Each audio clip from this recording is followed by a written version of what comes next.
दोस्तों आप सभी का स्वागत है मेरे चैनल प्रिंस एक्सपोज वन पर। दोस्तों क्या आपको पता है कि बिना सीमेंट के ताजमहल कैसे बनाया गया, जबकि आज तक बड़ी बड़ी बिल्डिंग और पुल वगैरह सीमेंट से ही बनते हैं और 100 सालों तक खड़े रहते हैं, लेकिन ताजमहल तो बिना सीमेंट के बनाया गया।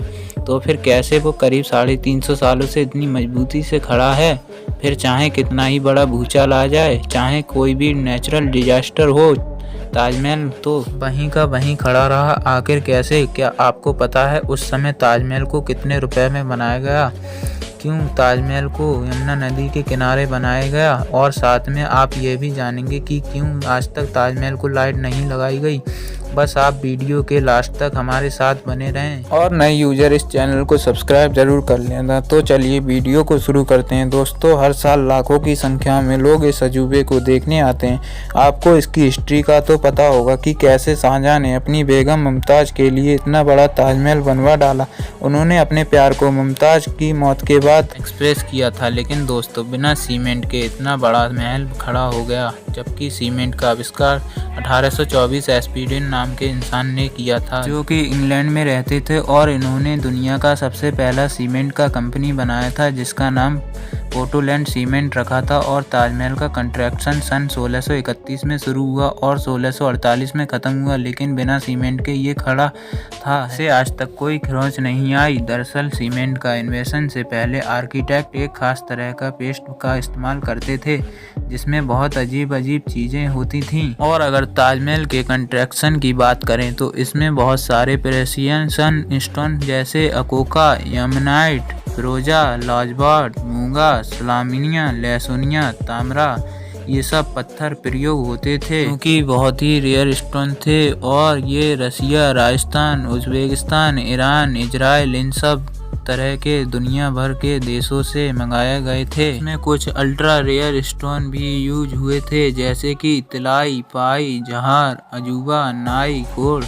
इतने रेयर स्टोन थे कि पता नहीं शाहजहां ने कि किस तरह से इसे अरेंज किया, लेकिन जो भी उन्होंने किया वो तो एक काबिलियत तारीफ है। और तो और सिगरेट पेस्ट ताजमहल को बनवाने में होता था, उसमें गुड़, बतासे, पेलिग्री का पानी जैसे और भी बहुत सारी चीज़ों को डालकर पेस्ट बनाया जाता था। और ये पेस्ट सीमेंट जितना ही स्ट्रॉन्ग होता था दोस्तों। जहां बुर्ज खलीफा की नींव बड़े बड़े स्टील के पाइप से रखी गई है, जबकि ताजमहल की नींव लकड़ियों से रखी गई है। आप ये तो नहीं सोच रहे कि लकड़ी की नींव 370 साल पुरानी कैसे चल रही है। दरअसल इसमें सबसे बड़ा रोल यमुना नदी का है। यमुना नदी सिर्फ ताजमहल को अच्छा व्यू ही नहीं देती, बल्कि यह नदी ना रहे तो ताजमहल गिर भी सकता है। इसमें होता यह है कि पहले के इंटेलिजेंट लोगों ने इसमें ऐसी लकड़ी का इस्तेमाल किया है जिसमें जितनी भी पानी लगता रहे वो लकड़ी उतनी स्ट्रांग होती चली जाएगी, वरना बाकी की लकड़ी पानी या नमी की वजह से ख़राब हो जाती हैं। और यही वजह है कि ताजमहल को